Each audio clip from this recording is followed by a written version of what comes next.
3, 2, 1, go.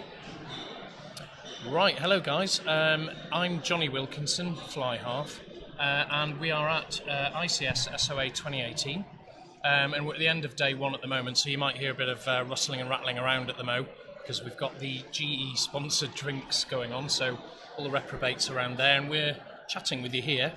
And we're going to just sort of chat with the guys about what they thought about day one. There's been quite a lot of action going on at this conference. Actually, to be fair, having been to a few of these, I think this has probably been one of the best that I've certainly been to so far. And conflict of interest, I was involved. We were all on the organising committee, so... And there you go, there's conflict of interest. I think there is declared. a conflict of interest, but I have been to ICS conferences for 13 years, and this is definitely one of the best so far. There's a book here as well, which is rather good, which Conflict of Interest, one of the authors there. It's a fabulous book. Oh yeah, I might have contributed a couple of chapters. Yeah, there's some really good chapters in there, particularly the one on burnout. Yeah, there's a good chapter on burnout, and because there is no conflict of interest, I do not get 1 penny out of this book. The royalties all go to charity. So the Johnny Wilkinson Benevolence Fund. The Intensive Care Society gets 50% of the royalties, and my unit charity get 50%. So I have no conflict of interest here. I will plug this all the time. There we go. Anyway, it's like herding cats here. So we're back onto the conference. So we had the most amazing opening plenary session, which I've no idea who did the visuals and the graphics, but it was absolutely stunning. We left a bit jawed up by that. To say who did the visuals? We actually know. It was Steve Matthews. Head of the organising. And they were absolutely fantastic. Did Steve do that, or did he send things off to India to be produced? That's the question. No, I believe he did that himself, because we actually actually have the video footage to prove it. And also, for those who missed the video footage, I believe I sent out a Periscope link, so actually Periscope the opening. Yeah. So we'll find the link. Sorry about my fundamental basics on Twitter. All I did was send a basic tweet out about how amazing it was. So there we go. However, we had this opening plenary session, and it started with a session on the microbiome, which from the outset seems a little bit dull. However, it was done by Hallie Prescott.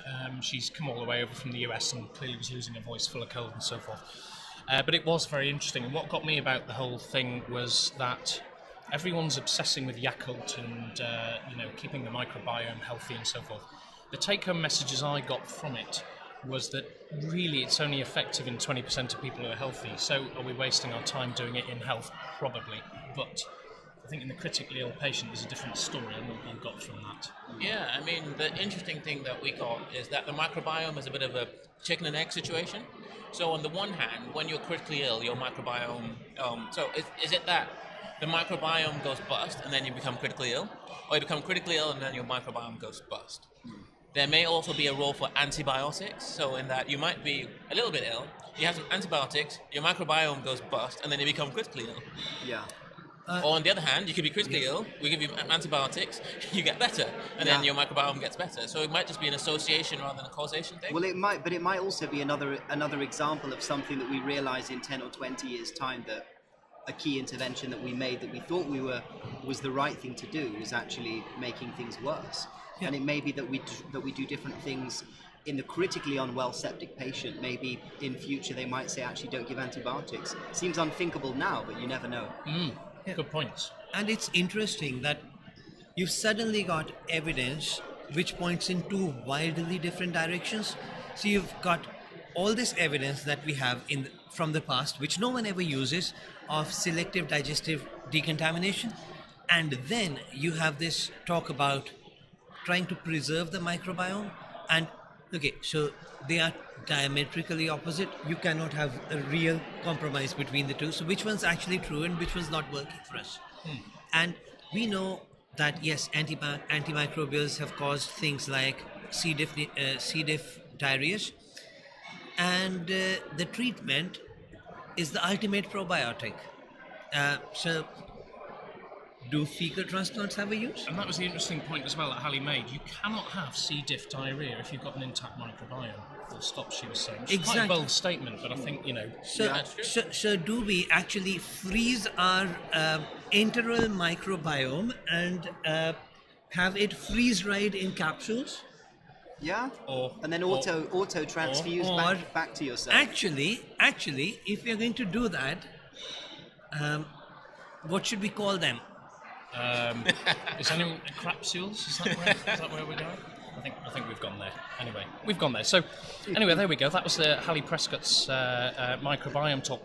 So then we had a really interesting one, and I do love it when the Finfer and Singer battle starts on stage, because they basically got up and did an ad-lib session all about why is Australia so much better than we are with mortality figures. I don't know, with research, everything else. But Let's put it this way. India came to England and lost at cricket. This morning, India beat Australia hands down. So, who says Australia are better? you see, they always bring cricket into it. I mean, whatever you do, cricket comes into it. I've never seen the cricket thing, but anyway, I'm a rugby person. Well, you just got to pick what you're winning at. If you're winning at ICM, I think that's talk the thing, about isn't it? ICM, you know. But if you're winning at cricket, we talk about that. Anyway, to bring it back in, Simon and Mervyn chatted to us all about mortality figures in the UK. And the take-home message for me from the whole thing was that, yes, the mortality figures may, from the outset, look a bit better, but we have fewer ICU beds, we have less capability than they do, and actually Apache 2 score-wise, we're worse. For various reasons, and you can chew down into why that is. The reality is, I'm just going to make a general point. Comparing international health outcome data is it's very difficult because different systems and different countries collect and handle and store and present data in different ways. So the classic example is comparing 5-year cancer outcome survivals, but that's drastically affected by your screening. So if you screen, you catch them earlier, people have the appearance of having lived longer because the clock started earlier. So you end up with these countries that look like they have great 5-year cancer survival rates compared to the UK, but actually it's because they screen more aggressively than we do. And the same it's the same with everything. Crime stats are the same. Different police forces globally handle crime stats in a different way and report them differently. So that certainly, I was interested in their points, but I kind of agree. The take-home message for me from that was it's very, very difficult to look and say which country delivers better critical care. Because an ITU that looks like it has good outcomes might actually be because they don't take sick patients all the time. Absolutely. They take HDU patients more. That's kind of what our ICNARC figures show if you chew down into the regional variations. And ICNARC figures is the same sort of situation. So, but anyway, nonetheless, a very interesting session. Yeah. And then we had Brian Culbertson, and he was hilarious. Yeah. So he's a very, very vociferous and a very highly intelligent Scotsman who's kind of travelled around a bit, and I forget where he's ended up. Is he in Canada now? He's in Canada now. So he's in Canada now, and I won't tell you how he described his intensive care unit, because it involves a couple of expletives, but he was very funny, had everyone laughing and so forth. But he was discussing how to make Britain great again, and he used the Oscar and the Oscillate trials to discuss his points regarding, mortality differences and so forth. Now, what did anyone take from that session? So that was a very interesting session because what he pointed out was that the Oscar and Oscillate trials both looked at high frequency oscillation and in patients with moderate to severe ARDS. And what they showed was that the mortality in both oscillatory groups were the same, but the mortality in the conventional group was lower in Canada than in the UK, which immediately made us think that Canadians ventilated people better. And truth be told, there are a number of differences. So the Canadians used a different so the UK basically had the conventional arm was do what you like. The Canadian conventional arm was strictly protocolized ventilation according to a PEEP table that was actually higher than the standard ARSNet table that we all use. So one of the take-home messages from Oscillate was that essentially it didn't show that Canada was better than the UK. It showed that some kind of ventilatory protocol that's supposed to do what you like improves your mortality in ARDS. Yeah. So it was actually probably the wrong trial to illustrate the differences. But what from there he did talk about was things like cultural differences and unit size differences. And what he did say was perhaps actually that's not the question. The question is we should be asking is what am I doing to make my unit great rather than I mean, Why don't I work in Canada? Yeah, absolutely. And I think, what seems to come from a lot of these big trials, whether it be early goal-directed therapy trials or whatever it is, I mean, these were huge trials. Effectively, everyone was waiting with bated breath to see if, oscillation was going to be the golden bullet for everybody, and of course it wasn't. It tends to be that most of us clinicians on ICU, good background of experience, and we just kind of know what we should be doing and usually what's best for the patients. And actually, if you take that into consideration and remove that autonomy with a big trial, sometimes things don't go the way they're supposed to go. I don't know. I think we genuinely know what we're doing. Or we just think we know what we're doing, and actually, as we have known with X number of things, what's actually the correct thing to do isn't always the intuitive thing to do. So what we think is actually good for this patient may not actually be the thing that was good for the patient. So when I was growing up, but when I was learning to do intensive care first time around, we thought giving lots of fluid to get PA pressures up and to get and titrating to PA catheter left atrial wedge pressures or pulmonary artery wedge pressures was the correct thing to do. And then we have found slowly with time that actually it wasn't. As I was new in intensive care, we thought intensive insulin therapy and tight blood glucose control was great. It seemed to make sense. Actually, maybe not. Normalizing blood pressures to normal? Maybe not. Cooling them rapidly and deep so you cool the brain, reduce the metabolic rate? Maybe not. Yeah. So a lot of things that work aren't always the things that make intuitive sense. So is it possible that what we think we know, we don't actually? Yeah, I think you're right, and I think, excuse me, I think a lot of these trials that are coming out are negative trials, and lots of people are getting, not annoyed by that, but it's like, when is there going to be a positive trial that comes out within the critical care world? And I think we've sort of played with the negative trials, but those trials need to be put out there because it may be that, as you say, we don't know what's best, and this is highlighting that. So negative trials are of benefit, we can't deny. Absolutely. I think negative trials are great. I'd love stopping doing stuff that doesn't need to be done. I think it's wonderful. Yeah. Adding or subtracting vitamin C and things like that. But there we go. This is another controversy. Oh, don't even go there. No, let's not go there. That's happening tomorrow, by the way. There's going to be a session on that tomorrow. Yeah, Shagan may tell you about a miracle story at some point, but there we go. So then we had Esther Murray talking about moral injury on ITU. Now, burnout and so forth is a huge thing within ICU in particular, and a very big thing. And she talked us through perhaps reasons why we are the way we are, why we practice the way we practice, and the sort of personality types that are attracted to ICU does tend to be those who are, I think personally, fairly obsessive compulsive in what they do. We obsess with figures and numbers, and we obsess with outcomes and so forth. One thing I did take from it, though, is that she made it very clear that relaxation is something we're very poor at. I think we can improve on. Whether that be a yoga room on the unit or, I don't know, she was just emphasising your own space, your own time to breathe. Go to the pub. Apple Watch does a breathe function. Anyway, there we go. Anyone else got one? No. Everyone's Apple negative except for me. There we go.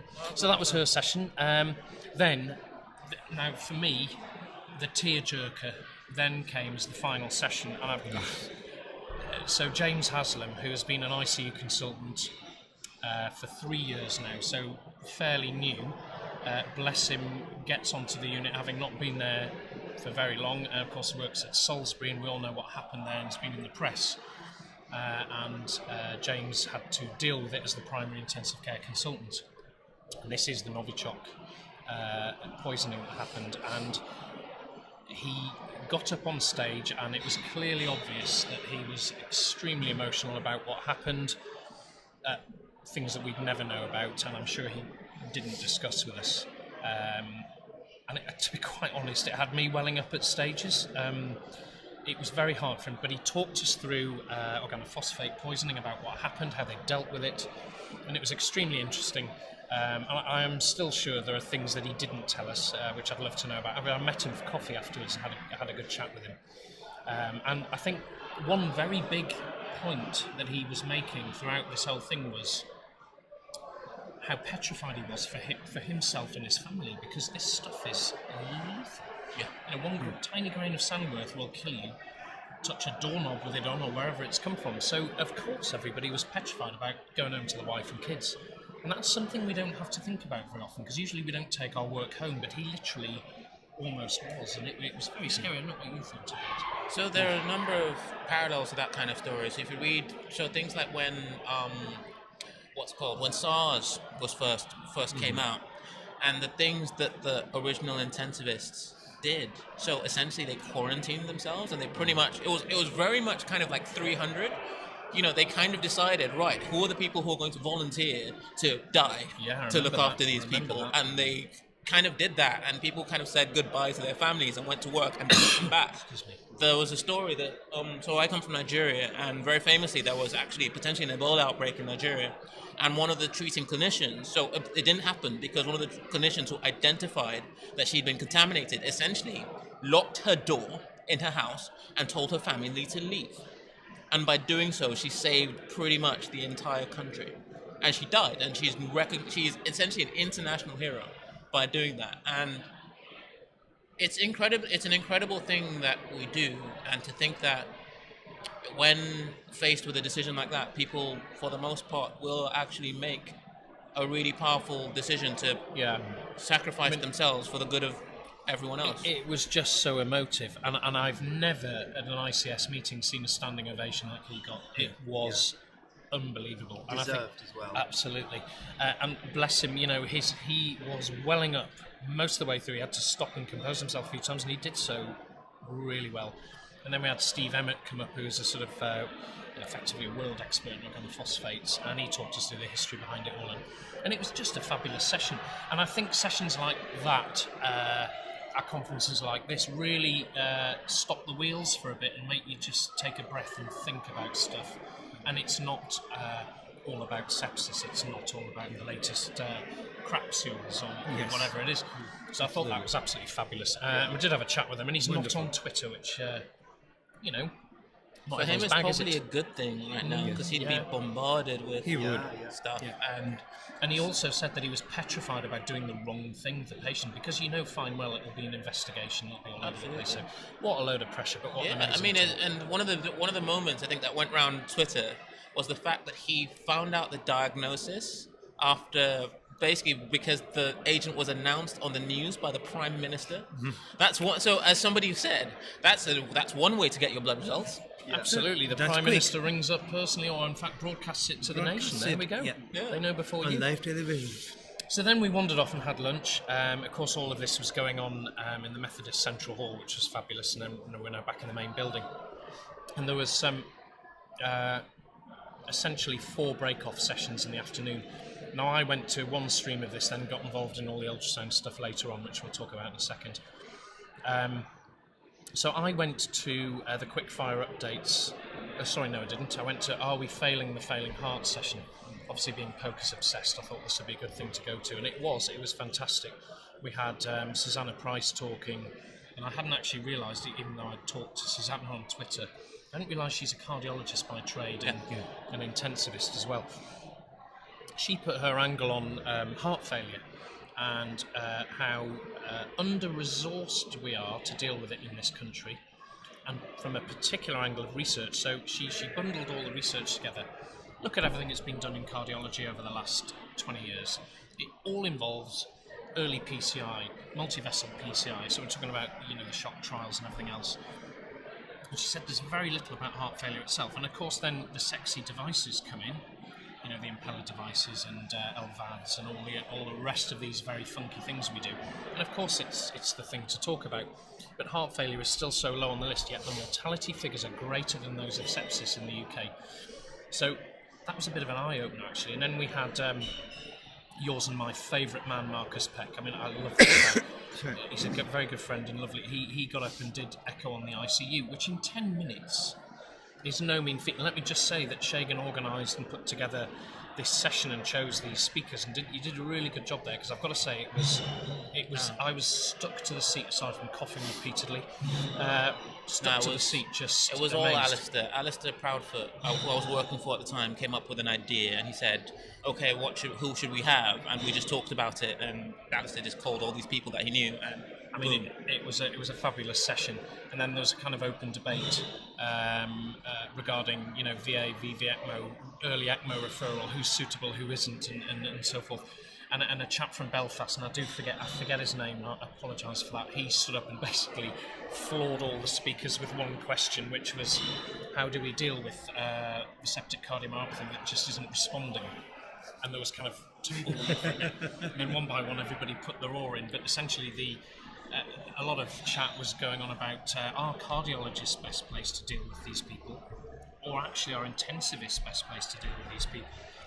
And then, of course, you can wax lyrical till the cows come home about open and closed units and whether you should get different specialties involved. I think we should, personally. We've done lots of medicine in our time, and we have backgrounds in it and so forth. But to be honest, my medical knowledge, every time I go for a wee, seems to disappear off. So I think it is very important to involve the subspecialties. So it was all about. So it was a great session. Did anyone else? I was at Quickfire Updates. So Phil went to Quickfire Updates. So that was again a really good spread of talks. We had one about managing delirium. We had one about HUS and TTP in a kind of critical unwell patient. We had extubation in tricky circumstances, and then humanizing the intensive care unit with pet therapy. Now we actually had a stand today dedicated to pet therapy, where they had some dogs that are used on intensive care units to make patients and staff actually feel better. And what I was kind of taking home really a lot from today, and which I find very pleasing, is an emphasis on psychological wellness of patients and of staff. So we obviously had a keynote speaker in the morning talking about the moral injury and the psychology of intensive care unit staff members. And we then had, in this quickfire update session, managing delirium, which was a lot about treating your patient like they're at home, so making sure they eat well, they sleep well, making sure they've got their home comforts, to minimize delirium and confusion. And then with this extra idea of bringing, for instance, their pet dog from their home to visit them on the intensive care unit, and that's had really profound impacts wherever they've tried it. So I was pleased to see that a generic theme for me emerged from the day of psychological support for patients, for staff, and also trying to humanize ourselves and our patients, and realizing that in critical unwellness, keeping as many things normal as possible, such as your gut flora, actually seems to be a good idea. There we go. Very good. So did they bring the dogs on stage? They did. Yeah. So it's worth noting that our Twitter feeds exploded today because of the dogs. So it's good to know what it takes to get a conference trending on Twitter. So I noticed one sort of large dog called Hovis. Is that right? Is it called Hovis? Am I making that up? Yeah. No, Hovis the dog. And then there was sort of there was a pug, and now I know that pugs desaturate and overheat if you raise them above around 1 foot vaguely, don't they? Then there was a kind of gerbil-like dog, a white one, and I'm not sure what breed it was, but anyway, it looked lovely. So somebody made a remark, how about we pick the dog up, put it on our arm, and it's just sitting near our watches, and then we can argue the point that dogs are allowed on the unit, and maybe watches should be allowed next to them. Sorry about that. I have an eye watch. Anyway, so thank you for that, Phil. So that was that session. We had roadside to critical care, major trauma. Did anyone? No, none of us, I think. Oh, nobody attended that session. There we are. We all know everything about roadside trauma. And then there was... Hugh Gifford put out a series of tweets and his standard drawings. So you're most welcome to go on Twitter and take a look. He's summarised the talks. Honestly, Hugh Gifford's stuff is almost as good as Aoife's. You see, he does all of his. So there's a guy who turns up to the meeting and he has a pencil case with him, and you think, maybe he's just, a bit stressed and he needs to do his colouring throughout the sessions. But no, that's Hugh, and he will produce the most beautiful hand-drawn infographics of every talk. So do look out on Twitter for those, and we'll be featuring on those on some website or other, undoubtedly. And then we had feeding a recovery, the science behind ICU nutrition. My good friend Zudin's on here again. He talks a lot around the place about all this. And then you've got lots of sessions from, I presume, some dietitians who are very knowledgeable Diet within titans, this field. Because that's what we call diet them now. titans, there we Diet go. titans. So this is all about ramming Cheerios down NG tubes and things like that, and whatever's of benefit. And Jonathan's got one of Hugh's infographics up on the screen now, actually, which is drawing my attention away. To be honest, if a bee flies past, I lose my attention span, but there we are. It's a very nice infographic. And then there was a bit of a new thing, actually. We had the SimCrit Ultrasound and Unplugged session, which quite a few of us involved, with Shaganese, myself, and the various ultra scoundrels involved in this. We did an immersive sim session, which I've got to be honest, I was a bit confused as to how this was going to go at first, because we had a patient scenario and a trauma, and we had at most points throughout the management of the trauma patient, points where you could actually do ultrasound. We had live images popping up all over the place. It was really quite good. Justin Kirkbailey ran it, and I clicked around on various images and fiddled with the obs and made everyone a bit worried. But it was a really good session. I think we're rerunning that tomorrow. So do come to the ultrasound zone and see us, because we're running through lung, we're running through everything to do with the heart, we're running through abdomens and all kinds of things, but with a slightly different angle to it. So do come down to those. So they were great, actually, and I think that was a great thing to do, and meet Mark Forrest and the ATAC group, because they do a lot of really hard work. So come and see their setup, because it's quite something. And then that was pretty much That wasn't was it? no. Oh, We sorry. had another set of sessions. You mean the drinking here? Yes. No. Okay, so I went to the Future of Critical Care practice session, where we had a number of slightly offbeat ideas. So first up, we had Kenneth Bailey talking about assessing the host, which sounds a bit odd, but basically what he was talking about was his new paper. If they've tried to calculate shunt fractions based on ABGs, they've released a new web app which is free for everyone. The link is in my tweets, and what they're doing is they're calling this new shunt fraction the EGFR of the lung. So but then we'll see how it works. So we can already calculate shunt fraction. We can, but we this need one, a PA catheter. But this one gives you shunt fraction from your arterial blood gas in 30 seconds. Okay. And it appears to correlate pretty well. That's pretty impressive. So it's something that will need to be tested in a larger population, but it's something And is that's this something worth you could operate from an iWatch? Yes, that too. This podcast, this broadcast is not sponsored by Apple in any way, shape, or form. Anyway, carry on, Allegedly. sorry. Yeah. So the next one was Lauren Ferrand from America, who's come in, and she was talking to us about challenges of aging population. So she talked about age being just a number, and actually every old person being different in terms of what they can do, what their physiological reserve is, and so we need to treat everyone on their own merits. Did she talk about the 65 trial in this at all, or not?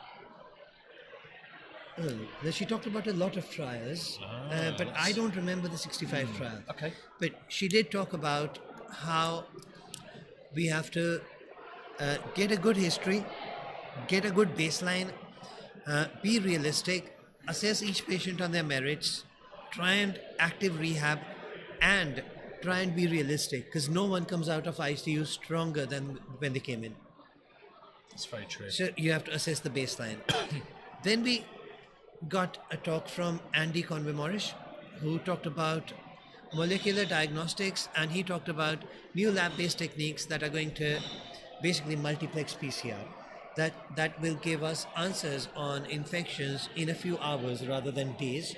Therefore, we can de-escalate antimicrobials rapidly, and he talked about how even though intensive care uses only a very small amount of antimicrobials that are used in the healthcare system, It is still our responsibility, and actually, de-escalating antimicrobials can reduce multi-drug resistant bacteria in the ICU. And then last, we had Hallie Prescott, who talked about coping with increasing public expectations, and she focused on three main areas here. The first one was what in New York is called Rory's regulations, which are a set of sepsis treatment standards based around, which came into practice after a young man died of sepsis. The second thing was around visiting in ICU, and we did a Twitter poll, and we found of the 600 odd responses, more than 50% now say they have 24-hour visiting. And the third one was around family presence at ward rounds, which, according to Twitter, is still very uncommon. Only about 20% of units have it.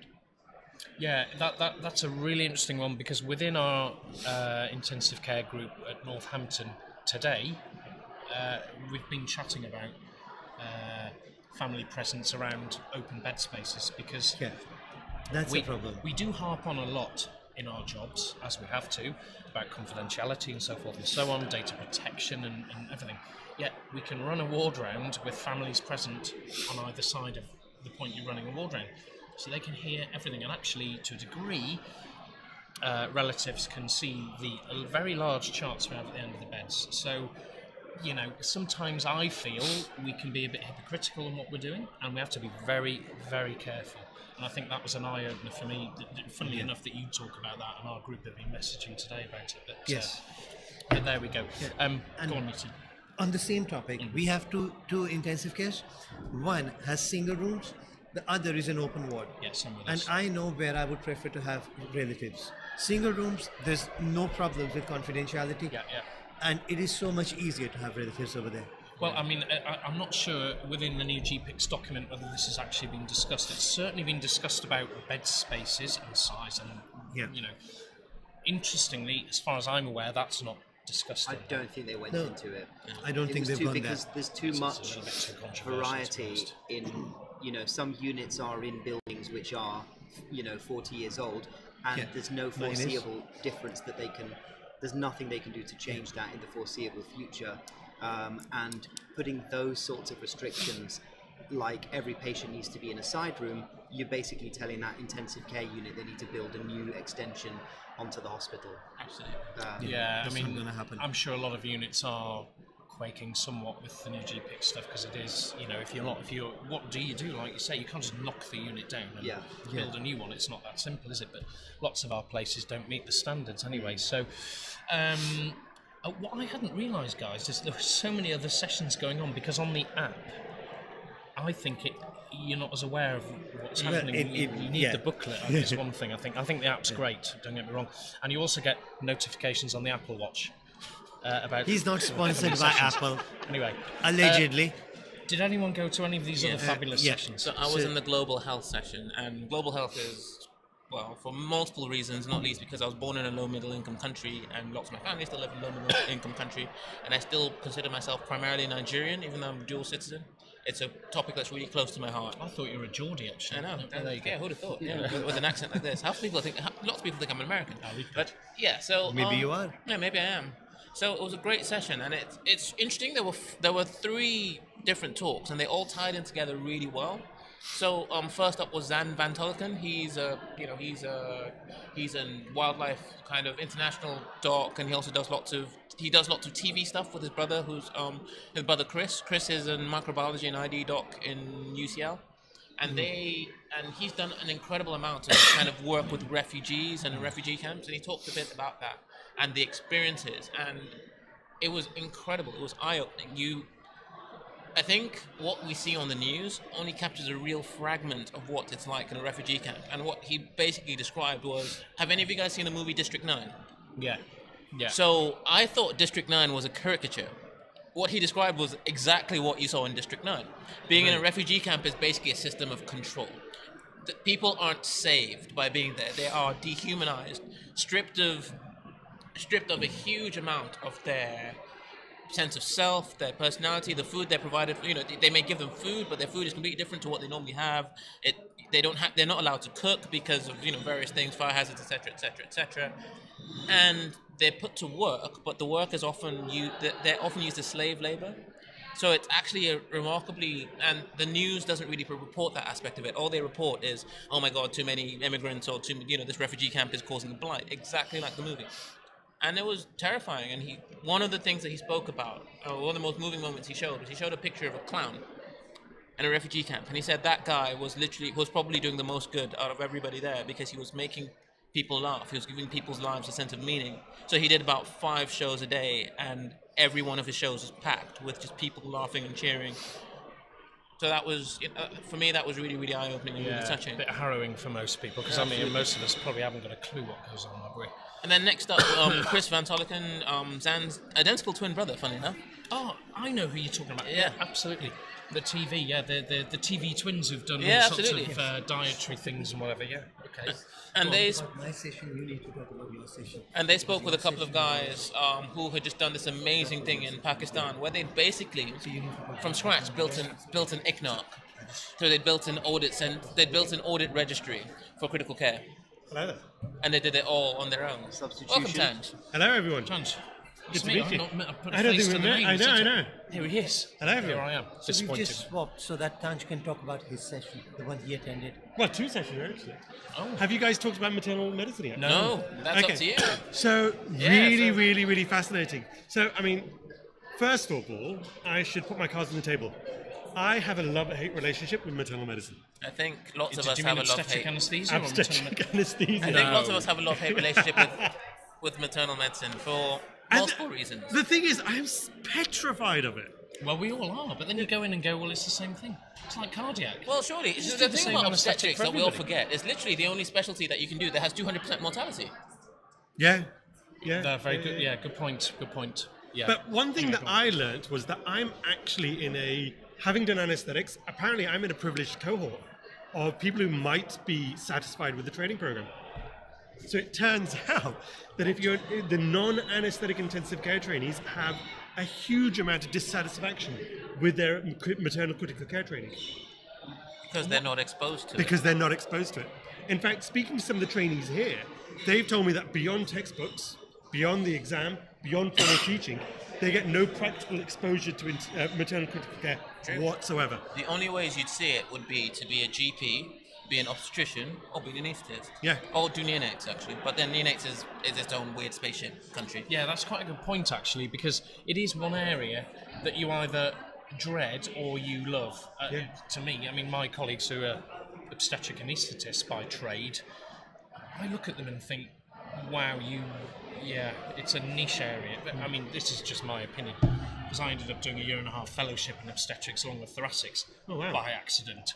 And during that time, I had the most near misses I've ever had in my entire career, and the most scary ones, as you say, because you know fine well it's 2-for-1 sort of situation going on. But yeah, I think they can be profoundly sick, and some of the talks today on cardiac stuff were absolutely reflected. There is nothing more scary. So, I mean, I have mortality. been involved in essentially a maternal cardiac arrest. And it was an amniotic fluid embolus, and thankfully we had a good outcome. But it was possibly the most terrifying thing I've ever seen. A pregnant woman who's sitting there labouring just suddenly goes grey, cold, and clammy, and you're just literally everything in your body you just go straight into condition black. You're terrified, you're petrified, and the only thing that saves you is going back to the basics. Absolutely. But the thing is, again, we're talking from this so-called privileged position of having done anesthetics before.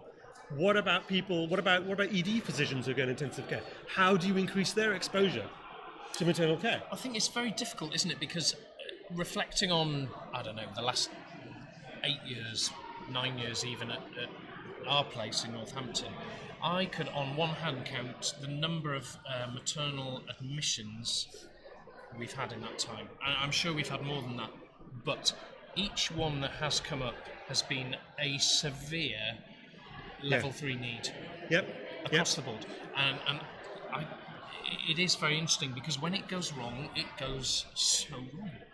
And that's what you've got to have respect for the obstetric anaesthetists, because I think they're well drilled in dealing with this stuff. But like you say, if you're not, it's a bit like the PEDS situation. When you haven't done PEDS for a long time, you just go into fright mode, let alone flight mode. It's fright, and I think you're right. So but then it's very interesting. It comes back to a lot of things that we see at this conference, which is people talking about relatively uncommon conditions that present, people presenting acutely unwell with something that maybe you feel slightly outside your comfort zone. So, a sick child, a cardiogenic shock in a center where you don't have PCI, I don't know, and yeah, that is, a sick pregnant woman.